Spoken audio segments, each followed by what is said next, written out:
Halo nakama, selamat datang di Nimehara. Channel ini berisi fakta dan teori One Piece. Jangan lupa subscribe dan lonceng notifikasinya. Kembali lagi di Nimehara. Kali ini, Mimin akan membahas full review manga One Piece chapter 1152 yang berjudul Hari yang Mengerikan. Cover story menampilkan suasana tertentu, dan chapter dimulai dengan komentar editor yang menyebutkan bahwa mereka merasakan haki luar biasa dari dunia matahari. Di halaman pertama, beberapa anggota New Giant Pirate sedang menyiapkan lift kapal untuk segera naik ke Sunward. Namun, sepertinya Gaban tidak akan ikut. Gaban berkata kepada Stansen, "Aku serahkan si bodoh itu kepadamu." Tetapi si bodoh itu justru dengan riang berkata, "Aku akan melakukan yang terbaik, Getso." Sementara itu, Stansen mengatakan, "Ayo cepat ke sini, Hajrudin. Ayo kita berangkat sekarang." Di panel lain, Chopper berkata kepada Luffy, "Oi, Luffy, aku akan tetap di sini. Kita tidak bisa membiarkan yang terluka parah seperti ini." Luffy merespons, "Okelah, jaga dia baik-baik." Di halaman berikutnya, Gaban berkata kepada Luffy, "Hei, Mugiwara no Luffy, fokuslah pada cara kau menggunakan Haoshoku Haki." Ia menjelaskan bahwa para penyusup sama sekali bukan makhluk abadi. Luffy sambil bersiap menjawab, "Terima kasih, aku tidak akan mengecewakanmu. Aku pasti akan menyelamatkan Kolon dan yang lainnya." Di panel lain, Loki mulai berbicara. "Aku menyadari sesuatu setelah mendengar ucapanmu, Gaban. Lidahku tak mampu menggambarkan kekuatanku dengan kata-kata. Tapi karena aku pernah menghadapi mereka sebelumnya, aku pasti mampu mengalahkan para kesatria suci tersebut. Lepaskan borgolku dan bawa aku bersamamu, Hajrudin." Tentu saja, Hajrudin bertanya-tanya, "Kau akan bertarung demi membela Elbaf? Mana mungkin aku akan membawamu?" Di sisi lain, Gaban mulai memperhatikan Zoro dan Sanji, lalu berkata, "Sepertinya kepemilikan Haoshoku Haki di sini tidak terbatas pada satu orang saja." Sanji, dengan gaya khasnya, menimpali, "Hoh, maksudmu aku, kan? Ternyata benar kepemilikan Haoshoku Haki di sini tidak hanya dimiliki oleh satu orang saja. Seperti yang kukatakan, Marimo dan juga Jinbe tidak akan merebut sorotan perhatian lagi dariku." Namun, Gaban tidak peduli dengan celotehan Sanji dan langsung berkata kepada Zoro, "Hei, pendekar pedang, sepertinya tubuhmu sudah terbiasa menggunakannya."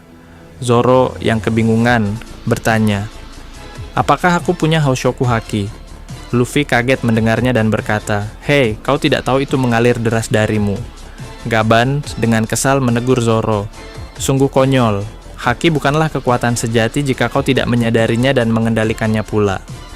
Bagaimana kau bisa mendukung kaptenmu, seorang Yonko, kalau kau sebodoh ini?"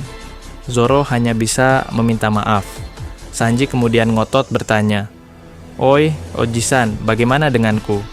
Gaban tampak kesal, tetapi dialog mereka tertutup oleh suara keras Loki. Ekspresi Sanji yang mendengar jawaban Gaban menimbulkan spekulasi. Akankah ini menjadi plot twist terbesar untuk penggemar Sanji? Mengapa dialognya disembunyikan? Loki kembali berbicara keras kepada Hajrudin. "Bagaimana kau bisa berjanji menyelamatkan negerimu kepada orang asing sementara aku berdiri di hadapanmu? Sungguh memalukan kau, Hajrudin." Hajrudin menjawab tegas, "Aku tidak akan heran jika kau nantinya berkhianat pada kami dan bersekongkol dengan para pengikut pemerintah itu. Kau mengkhianati kami hari itu, jadi bagaimana kami bisa yakin kau tidak akan mengulanginya?" Loki tampak terdiam, seolah merenungi insiden masa lalu. Di panel berikutnya, Goldberg dan yang lainnya telah menyiapkan lift dan berkata, "Cepat Hajrudin, jumlah korban akan semakin bertambah." Tiba-tiba, Luffy berteriak, "Oi, Loki, bergabunglah dengan kruku. Kalau begitu, kau tidak akan keberatan melepaskannya. Bukan, Hajrudin?" Ekspresi Hajrudin menunjukkan keraguan. Sanji dan Zoro kompak menentang dengan Zoro berkata, "Apa? Jangan, Luffy. Kapal kita tidak akan cukup kuat untuk menampung raksasa sebesar dia." Sanji menambahkan, "Lalu bagaimana kita bisa mengurus persediaan makanan? Dia makan lebih banyak darimu, kau tahu." Luffy kemudian bertanya kepada Loki, "Bagaimana menurutmu? Sepertinya orang-orang Elbaf tidak menginginkanmu dan membenci kehadiranmu di antara mereka. Sedangkan aku merasa kehadiranmu bersama kami bakal seru. Dan kalau kau berkhianat, akan kuhancurkan kau." Loki tersinggung dan berteriak, "Oi, kau mengolok-olokku ya dasar kurcaci. Tidak mungkin aku menjadi bawahanmu." Hajrudin merespons, "Itukah yang dikatakan instingmu, Mugiwara?" Luffy sepertinya ingin mengajak Loki karena penasaran dengan gaya bertarungnya. Rombongan Goldbok meminta segera naik ke lift, tetapi Hajrudin berkata, "Aku tidak bisa menyerahkannya padamu, topi jerami, karena dia adalah tahanan yang telah dijatuhkan hukuman mati di Elbaf ini." Gaban kemudian berkata, "Hajrudin, lepaskan borgol Loki juga sekarang." Hajrudin merasa aneh dan berkata, "Bahkan kau juga, Gaban. Loki telah membunuh 113 prajurit di kastil 14 tahun yang lalu. Dia juga melukai Jarul dan nyaris membuatnya tewas. Dan Loki pula yang membunuh ayah kami dengan kejam. Dia adalah penjahat paling keji dalam sejarah Elbaf." Ekspresi serius dari kru New Giant Pirate terlihat jelas. Gaban kemudian berkata, "Hari itu, aku merasakan haki yang aneh terpancar dari kastil. Jadi, aku dan Shanks menuju ke aula istana. Kami tidak menyaksikan kejadian itu sejak awal, tapi kami ada di sana." Ucapan itu membuat Hajrudin dan Luffy kaget. Hajrudin lalu berkata kepada teman-temannya, "Ma, Stansen, kalian pergi duluan saja." Luffy juga berkata, "Aku akan segera menyusul kalian, Zoro dan Sanji." Zoro kesal dengan tindakan Luffy, menyebutnya bodoh yang terobsesi dengan Shanks. Luffy membela Shanks, tetapi Sanji justru mendukung Zoro berkata, "Kau yang bodoh." Rombongan Sanji dan Zoro akhirnya berangkat duluan bersama New Giant Pirate. Sementara di Underwood hanya tersisa Gaban, Hajrudin, Luffy, Goldbok, dan Chopper. Gaban berkata kepada Loki, "Siapa lagi selain Hajrudin yang pantas untuk mengetahui apa yang terjadi? Dia mungkin bukan saudara kandungmu, tapi dia adalah saudaramu." Hajrudin memberi Loki waktu 3 menit untuk menjelaskan posisi dan niatnya. Apa yang sebenarnya terjadi di kastil hari itu? 14 tahun yang lalu, kalau kau menganggap dirimu sebagai prajurit Elbaf, bersumpahlah untuk mengatakan yang sebenarnya. Ekspresi Loki berubah, dan dia berkata, "Betapa kejamnya dirimu, saudaraku. Kau ingin aku mengingat apa yang terjadi hari itu." Loki menutup matanya dan berkata, "Aku tidak ingin mengingatnya. Itu adalah hari yang mengerikan." Flashback menunjukkan Loki meloncat dan mendarat di cabang pohon di depan kastil 14 tahun lalu, bersama Jarul. Loki, dengan jubah dan senjata palu, berjalan berdampingan dengan Jarul yang berkata, "Dia juga memanggilmu ya, Loki?" Loki menjawab, "Kurang lebih begitu. Lagian, ini rumahku, kau tahu kan? Dan kau tampak sehat-sehat saja, orang tua, belum bosan hidup ya?" Jarul menyuruh Loki diam. Prajurit kastil memberitahu bahwa raja ada di ruang takhta. Loki berkata, "Aku penasaran apa yang dia inginkan. Sulit peduli pada kehendak anjing pemerintah. Dia menjual dirinya kepada orang-orang yang membunuh Rox di God Valley. Kalau Elbaf menuju ke arah sana, maka aku akan menentangnya." Jarul kembali menyuruh Loki diam berkata, "Aku sudah terlalu tua untuk urusan begini.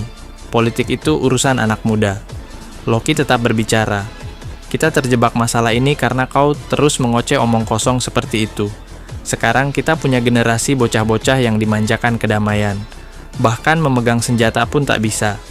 Jarul menjawab, "Itu cuma tanda zaman. Senang rasanya tahu bahwa cicit-cicitku tidak akan melihat pertempuran lagi. Mereka menginginkan kedamaian."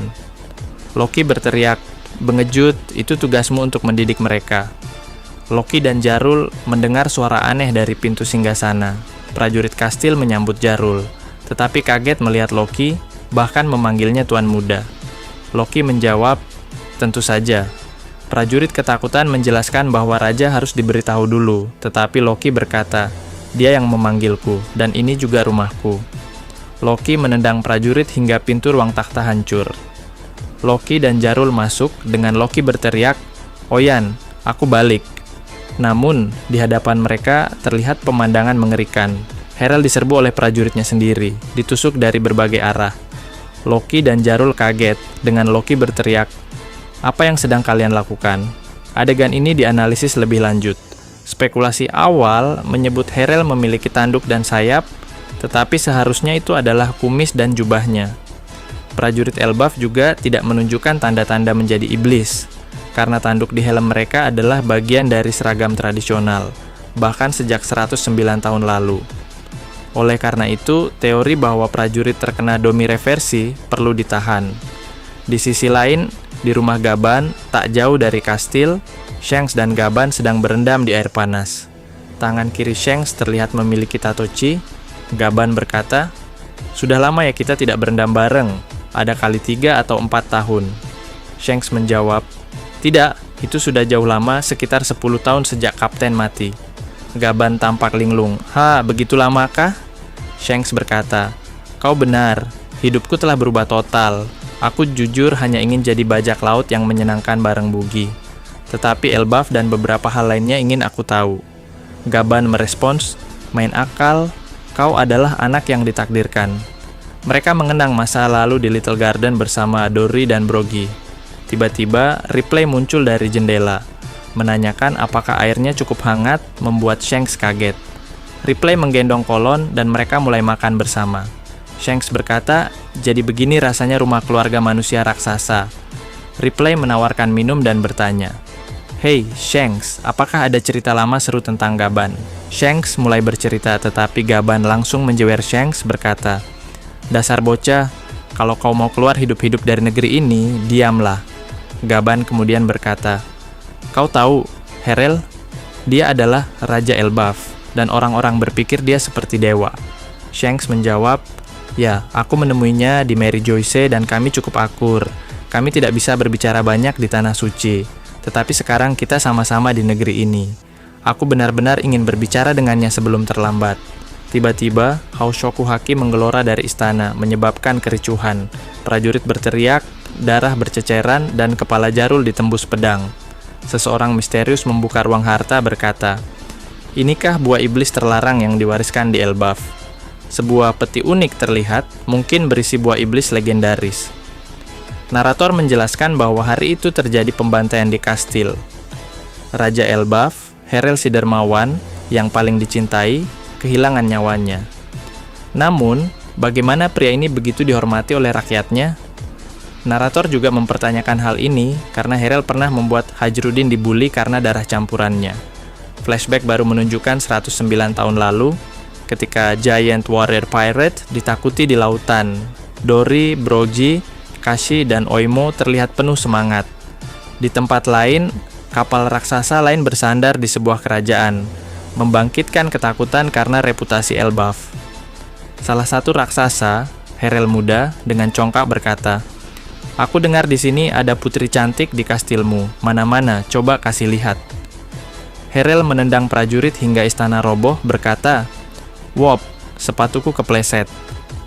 Narator memperkenalkan Herel sebagai Raja Elbaf yang mulai memerintah di usia 45 tahun, setara 15 tahun bagi manusia. Penampilannya liar, mirip Loki. Setelah aksi brutalnya, Herel berkata, "Lanjutkan teriakan-teriakan kalian dan katakan padaku siapa dewa kalian." Narator menutup dengan menyebut Herel muda benar-benar brengsek. Ya, sampai di sini review chapternya. Bagaimana menurut kalian? Nantinya video selanjutnya dan beri dukungan ke Mimin.